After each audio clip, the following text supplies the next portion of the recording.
Whoops, sorry, I got trigger happy and I hit it already.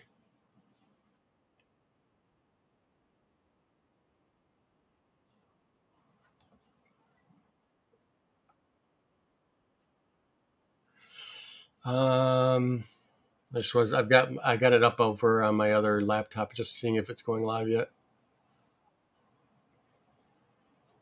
I don't know how long of a delay it is, but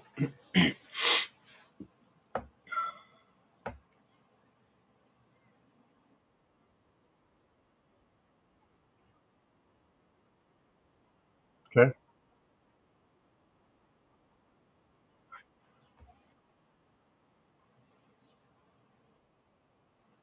Oh, left hand. Do what now?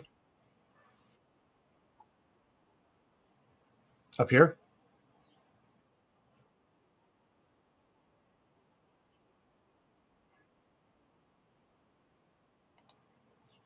Oh, that's kind of cool.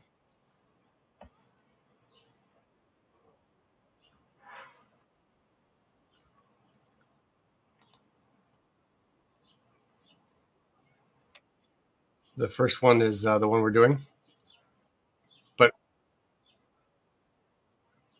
they can't see me.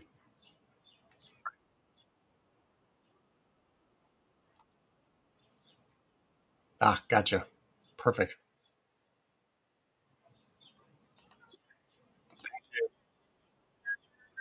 Sure. The other people, I'm sure, are not bored at all.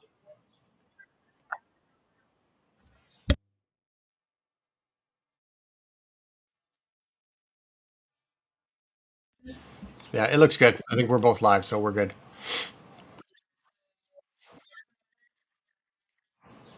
Yeah, sorry, I had to get rid of her.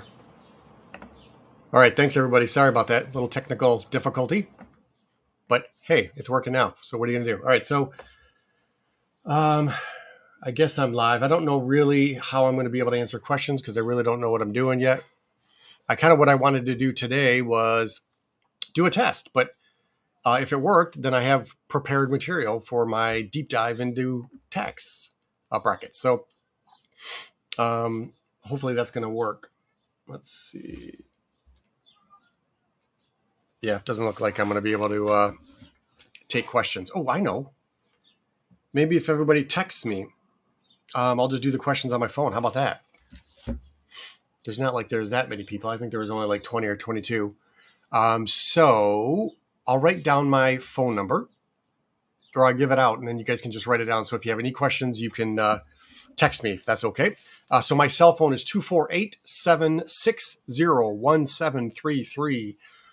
One more time, 248-760-1733. How about a third time? 248-760-1733. All right, and then I'll go ahead and share my screen and we will get started. Now, the only problem is I've got a big monitor here at home.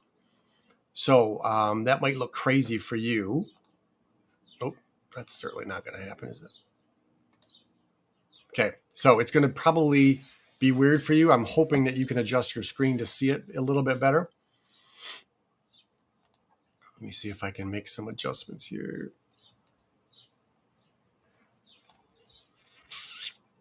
This is crazy.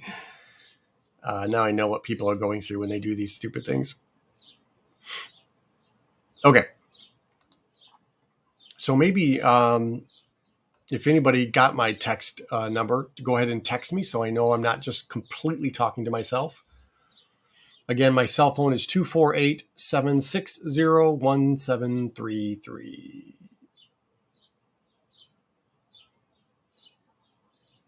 I'm 4 minutes in, so I'm not too obnoxious, right?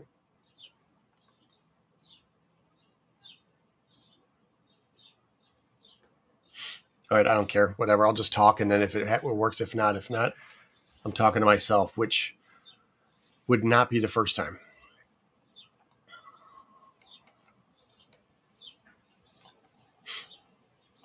All right, deep dive into tax brackets. Let's get started. Quick disclaimer. I'm a financial advisor, right? licensed, can do business basically in all 50 states, right? But I'm not a CPA, nor am I an attorney. Obviously, today is a heavy tax.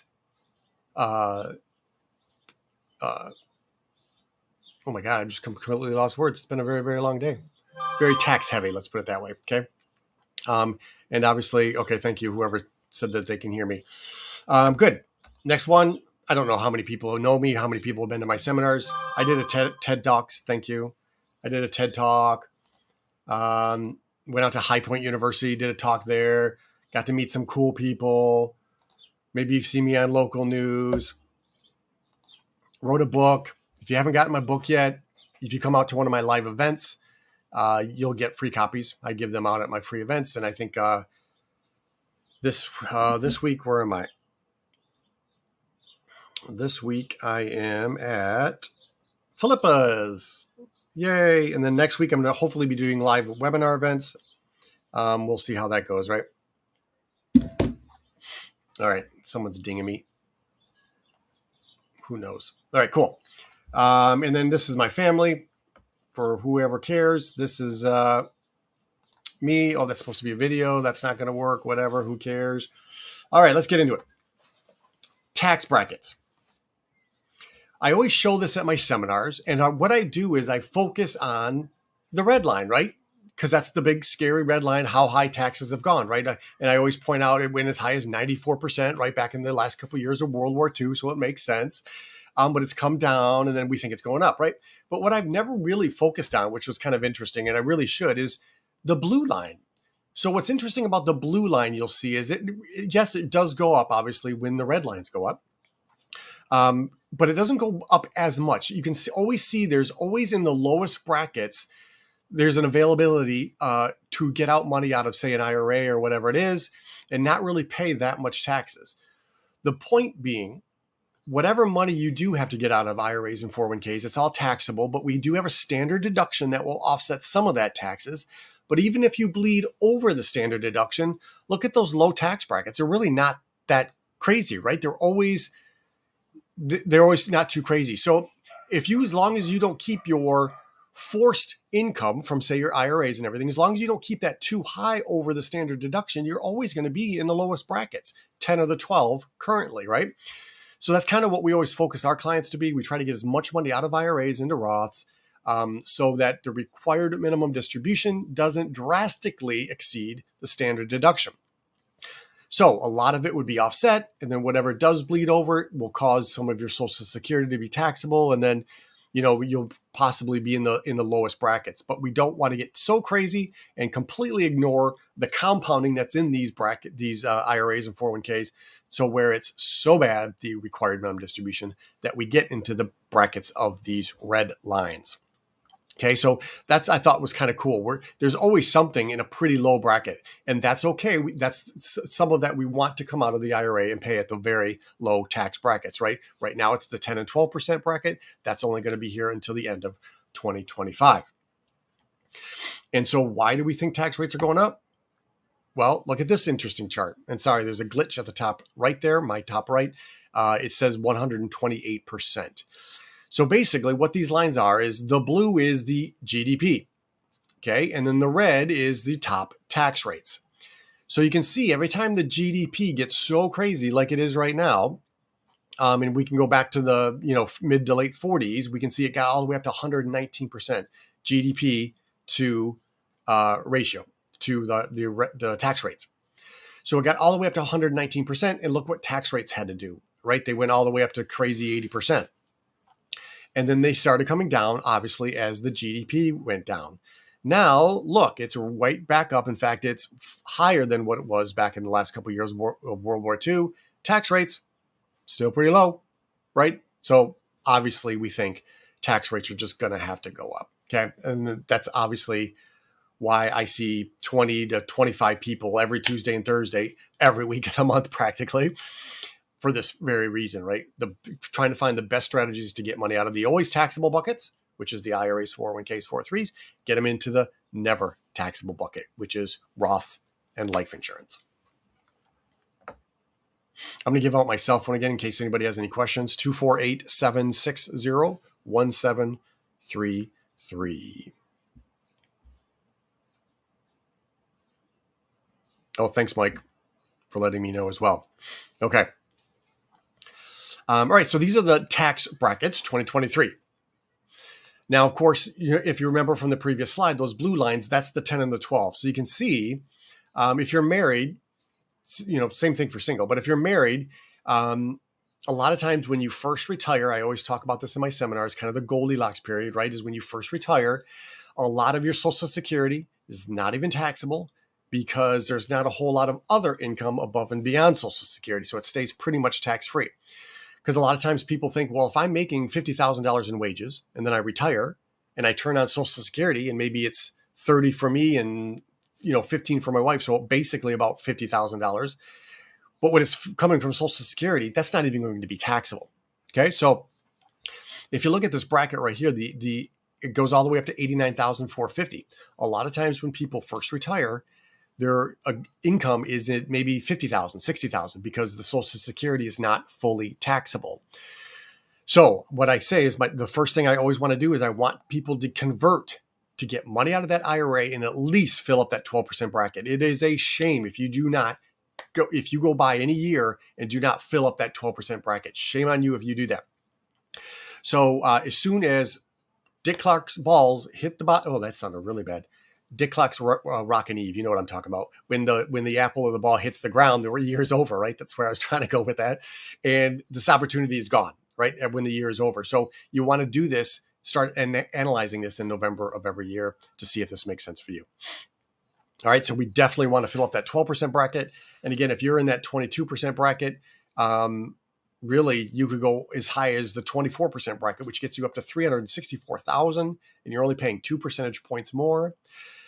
But the thing to remember too is we have a progressive tax system, right? So you're only paying 10% on 0 to 22,000 if you're married. You're only paying 12% on 22,001 to 89,450, and so on. So it's a progressive tax system, meaning if your top dollar is smack dab in the middle of the 22% bracket, you're not paying 22% on all your money. The rule of thumb is you subtract about 6 to 8%, and that gets you where you're marginally paying. Meaning, if you're smack dab in the 22% bracket, subtract 6 or 8, and boom, that's about how much taxes you're going to pay. Okay, so maybe 15% marginally on all your money, right? Because you're paying 10% of the first bracket. Blah blah blah blah blah blah. Okay.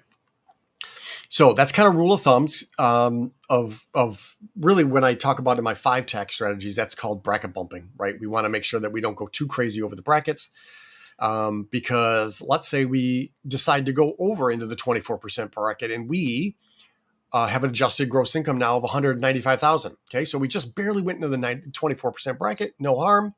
That's pretty awesome, right? Well, look at the next slide. Boom, you're now, if you can see, this is your IRMA bracket. So this is the income that's based on your Medicare Part B and D. So you can see as soon as you go $1 over, again, this is married, filing jointly, $1 over that 194. Remember, I just said we were going to convert 195 because pretending you don't have an awesome financial advisor like me and you're just convert as much as you think. Well, as soon as you're $1 over that 194, your premium, just Part B premium for Medicare just went up to $230.80. Again, maybe not a deal breaker, but again, you got to know that, right? If you didn't plan on that, that's kind of annoying, right? So things to think about. So IRMA brackets are something else that we want to make sure we're keeping our eye on when we're doing conversions. Okay, again, my cell phone, 248-760-1733. If you have any questions, you can text me, 248-760-1733. I wonder if I should go into my... Well, no, you know what? I'm going to do this next. All right, so this is kind of a cool color chart that I found. What this does is, all right, so if you go all the way to the right, these are for single people for this year, 37%, 35%, 32, 24, 22, 12, 10. Okay. But if you go and then married, of course, the same things. But what's cool is all the way to the left is what they're going to go up to on 2026, right? They're going to go back to Obama's rates, what was the 2017 brackets. So the real big jump, if you look in the middle of those columns, look at the 24% bracket for married filing jointly. Okay. Now go to the left one bracket. You can see the majority of that 24% bracket goes up 33% January 1st, 2026. Okay. And so really the 22 becomes 25 and 28. So you're going to be paying more taxes. No way around that, right? If you want to keep converting. Somebody texted me, converting to Roth is only good for long-term investment. But when you retire, you are done with investments. You need use your money. Then Roth does not make sense. Totally disagree. But I might be misunderstanding your point here. Converting to the Roth is only good for long-term investments. So a lot of times what people do is they say, okay, well, if I'm 65, 70 and I'm converting and paying the taxes, I'm not going to have enough time to make up for that tax that I had to pay. And that may be true on just a straight tax age equation, right? However, if converting to a Roth reduces your required minimum distribution, because remember, Roths don't have required minimum distributions. If it lowers your RMD, required minimum distribution, enough to where your Social Security remains tax-free or your Medicare Part B doesn't jump up, or then I can say it makes sense regardless of how old, right? What's another example? Oh, because of the Secure Act and that your heirs have to pull money out on an accelerated schedule, maybe it makes sense that you convert to Roths for their sake. Again, maybe it doesn't make sense for you. You're not going to live long enough to make up for the tax issue. But now that you give it to your kids, and they're probably going to be in their peak earning years when you pass on this money to them, and now they're going to be killed with taxes because they have to pull out now this money from your traditional IRAs and 401ks, and along with their income possibly, so it can get silly. So that's kind of my comment on that. May or may not make sense, but you need to do a look to see for you. And you don't have to stop doing conversions when you do required minimum distributions, but the required minimum distribution might be enough to put you up into a bracket where it doesn't make sense to do conversions anyways. If you kind of go back to this color chart right here, really anytime you get out of the yellow into the orange, I'm not a real big fan of doing conversions. Okay, so anytime you get into a bracket that starts with a 3, it really does take a significant amount of time, even past your life sometimes, to make up for those tax hits. So not a big fan. So that's my thoughts. All right, just again, if you want to have any questions, you can text me 248-760-1733. Again, 248-760-1733. All right, so this one wasn't enough for me, so I created one myself, which is, I know, super crazy looking. Way too many numbers on here. But what I thought was cool was, if you look on the left-hand side, this is married filing jointly. If you look on the left-hand side, the blue are current brackets, 10, 12, 22, 24, 32. And then if you go to a corresponding right-hand side, the blue boxes are the income for those brackets. And then again, on the right-hand side is what the brackets go up to on January 1st, 2026, okay? So you can see it goes from 10, 12, 22 to 10, 15, 25, 28, right? And of course, the dreaded 33. Well, I just tried to, Mike, answer your question because I just might not understand your question. It says converting to Roth is only good for long-term investments, but when you retire, you are done with investments. You need to use your money. Then Roth does not. Yeah, I'm not quite getting your question. Then again, if you don't think I answered you. So this is kind of cool. I'll pull this out in a meeting. This helps figure out how much we can convert, because what's also on here, what's not on the other one, are these black lines. If you can see them, the black lines are the tier that if you go above that, your Medicare Part B premium goes up, and your Part D could potentially go up as well. So if you pass those income limits, Medicare goes up. Fun stuff, right? And of course, I even threw in the green. This is the health care surtax. So 3.8% gets added on to net investment income. Blah, blah, blah. Lot to digest there. But you can see the red area is that danger zone. That's basically what I was saying there, is what I said in the past, that if you get to that point, it just really doesn't make sense to convert anymore because you're just paying way too many taxes. Okay. The other thing on here that you may or may not be able to see, sorry, if you can't, the 0 is capital gains. I'm sorry, the yellow is capital gains. So you got 0 and you got 15. So what I kind of use that for is, obviously, if you go all the way down to that 0%, you can sell up to about 80 grand, right? $85,000 of stuff in your non-retirement account. and not pay any capital gains taxes on it, right?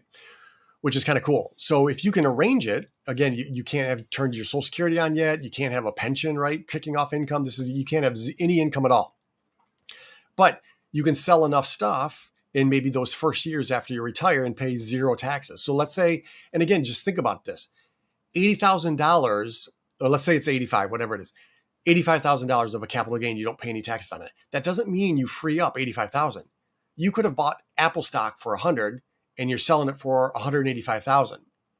So you've got now $185,000 of cash that you freed up, and you're not going to pay any taxes on the $85,000 of gains from that Apple stock. So you just freed up $185,000 that I can now use to pay taxes for conversions. Maybe we live on that for income, so we can convert more, right? Because if I've got to pull money out of an IRA for income and convert, it gets crazy. You either can't convert much or you can't really get good income. So sometimes in those years, that's what we'll do. We'll free up some cash in our non-retirement accounts, taking advantage of how capital gains is taxed and all that fun stuff. So, but even if you go above the 0%, so it's 15%, all the way up to like $500,000, 15%. I still think if you look back in 10, 20 years, you're going to think 15%. Wow, that was amazing. Right? And if you think about it, if you go even in income-wise up to the 24% bracket, like I said, you subtract 6 or 8%, you're at about 15%. Capital gains is 15%. So no matter what we're doing here, it's going to be 15%. All right? So, and I don't think it's going to be 15% for long. Yeah, I know. Sorry. So someone said use the presentation mode. I don't think I can, but I can try. I can try that. I don't know if you're going to even be able to see that, but let me know if you can see that. Whoever texted me, last 4 numbers are 8549.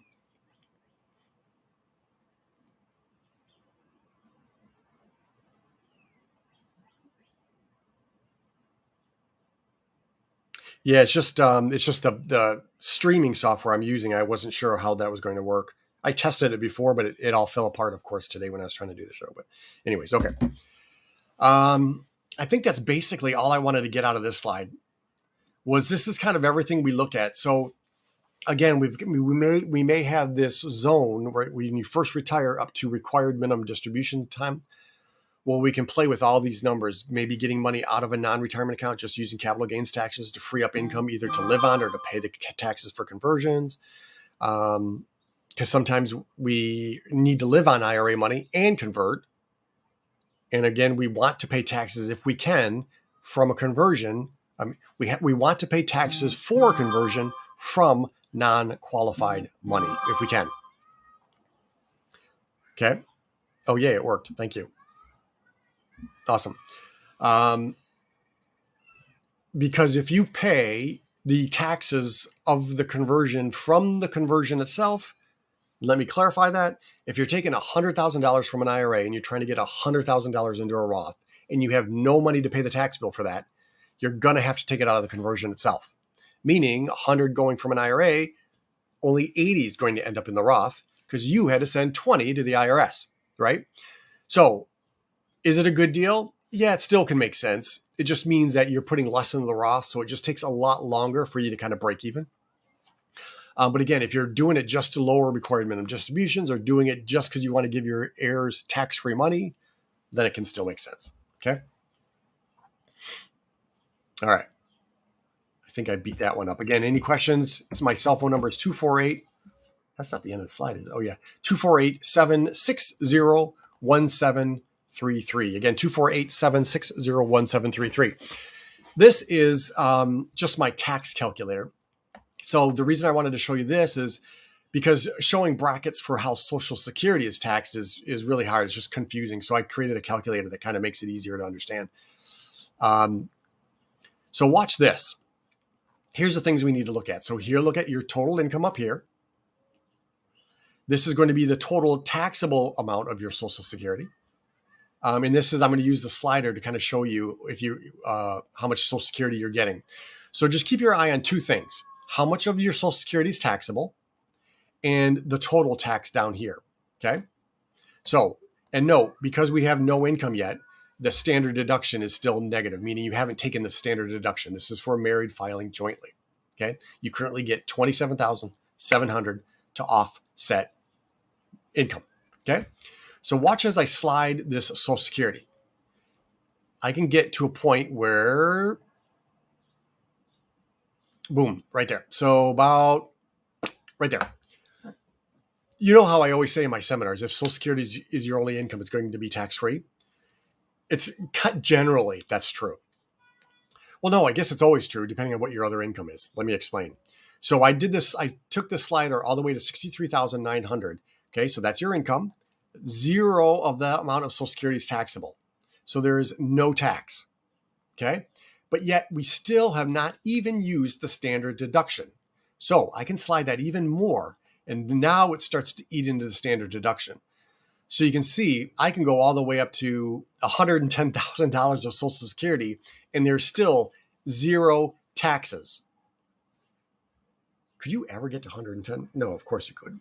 I think the highest I've seen was 50 if you waited till 70. So if you had two high wage earning spouses, maybe. But anyways, my point being, you still will not pay any taxes because of the standard deduction. But look at $15,000 of Social Security did become taxable. Okay, but it's still not taxable because of that. That just means that if you've got IRA money that you're also pulling out, now you're only limited to $12,000. Okay, so let's be realistic about this. Let's say, $35,000 for one, the higher wage earning, half that for the spouse, maybe, I don't know, $60,000. So $60,000 and your Social Security is still not taxable, and you haven't even used your standard deduction. So let's take some money out of an IRA. That's what this slider is doing. And you can see I'm starting to eat into the standard deduction, right? Boom. I took out 20 grand and I'm only paying $352 on that. I can go all the way up to, if we want to do some conversions as well. Oh, watch down here too. This kind of shows you that my top dollar did go into the 22% bracket, but I'm only marginally paying 11%. So I would do that all day long if this included conversions. Like maybe you've got 60,000 of Social Security, and let's say you really only want another 20 for live on, but we could go all the way up to, all right, there, all the way up to 68,000. Oh, no, sorry, if you don't know what I'm doing, look at the right hand side. See how it, see, I just went to the 22% bracket. All right, there we go. Now I'm at the top of the 12% bracket, which means I'm only paying blended 9% on $125,000 of income. Folks, you will never see this again. Fast forward a decade or two, this will be long gone. So, which means is I'm living on $66,000 of Social Security, $60,000 of Social Security, $20,000 of this, but I converted 45 out, and I'm paying 9%. Done and done. You can see I'm keeping track of the yearly Part B premium. So if I keep going, I can go all the way up to boom before it goes up to the next thing. Okay, that's all I wanted to show you there. Again, any questions? 248-760-1733. You can text me 248-760-1733. Oh, can't do that. So I am on Facebook. That's cool. All right. Oh, but that doesn't look like I was sharing my screen at all. Am I sharing my screen? Whatever. All right. So I wanted to share this too. This is just kind of a capital gains calculator that you can see. This was just to prove my point. Like, let's say you had $200,000 that you purchased Apple a long time ago, whatever, and now it's worth $280,000. So if we do that in the Goldilocks period, meaning you didn't turn on Social Security yet, you didn't turn your pension on, and you're not working at Walmart or anywhere else, you have no other income, then you could sell $280,000 of that Apple stock and pay zero taxes. Okay? Zero taxes. So that just freed up. So now you've got $280,000. We can either use some of that money to pay taxes on Roth conversions. We can use some of that money to basically live on for a year or two. So we have no other income. So now we can convert a lot more and pay pennies on the dollar. How can we get access to the retirement calculator? So you know what? If you email me, I will email you back the link to that. I've sold that to about, I think it was like 183 people across the United States because I did some cool campaign years ago. And then I just stopped doing it. It was just taking up too much of my time, but I will give it to you for free. Ooh, how's that for a benefit of coming to my... So email me at danc@bridgeriverllc.com. Again, danc@bridgeriverllc.com, or just text me again and I'll respond with my email. All right, so that's the capital gains tax calculator. Then we also use my other calculator. You can see I'm a calculating kind of guy. PowerPoint. And this is my favorite one. This is the one I like a lot and I use a lot. I just created this capital gains calculator. All I did is I just Googled capital gains calculator, and this is, I think it comes up as, NerdWallet. Yeah, this is really cool. I like this one a lot because what it does is it shows also, like if you do have taxable income, look what happens. So taxable income goes in the bottom of those, like, oh, if you think of it like a glass of water, when you've got capital gains and you have other income, the other income is the water, and it comes in the bottom and fills it up. So if you had tax-free social security or tax-free capital gains issues, you pour in the income and it's going to fill it up from the bottom. So it's going to cause that to go up. And so there won't be any tax-free capital gains. So I added $50,000 of income, and you can see it bumped. You're still going to have some of 0% bracket, right? Because I only added 50. Remember, I said it was 80 was the top, but then the rest went into 15% bracket. So you paid $6,900 on that. So watch, if I go like to 90,000, I bet you won't have any zero. That's zero because the income filled up that bracket first. Okay. And now your capital gains is 12,000 on that. Okay. Pretty cool. I think so. But I'm a little weird. All right, any other questions? Because I think that was pretty much it. 248-760-1733. Come to any of my seminars, get my free book. Oh, the video does work. Oh, when I do it like this. So actually, this is my offices now. And we actually are moving to the first floor. I'm super excited about it. Double the space, more than double the space. And that's that, and that's that. Yeah, so that was that. Capital gains, everything on one page. So that's how we do it. All right, cool. No more questions. So I think I'm out of here. That was a good half hour. All right, thanks everybody. Appreciate it. Let me know. One more question. I'm currently age 62 and working, and my husband is retired collecting Social Security. We have a second home in Florida. If we sell the second property, how does that taxable income affect his Social Security being taxed? Yes, so that income. So I'm working. My husband is retired collecting. Yeah, it's going to affect his Social Security. So if we sell the second property, probably what I would do is, could you go down, live there for a little bit? Because you know how you get that one-time exclusion. That would be awesome. You're welcome, whoever said that. If you could live down there, you could exclude it, right? But it's got to be 2 years. So unfortunately, yeah, it's gonna affect his Social Security. But it is a capital gain. So again, if you can arrange the selling where you will show zero income, so maybe wait until you retire, show zero income, sell at that time, at least some of it will be tax-free, and then the other will be 15% taxable. Okay. I guess that's my only thought on that. All right, cool. Thanks everybody.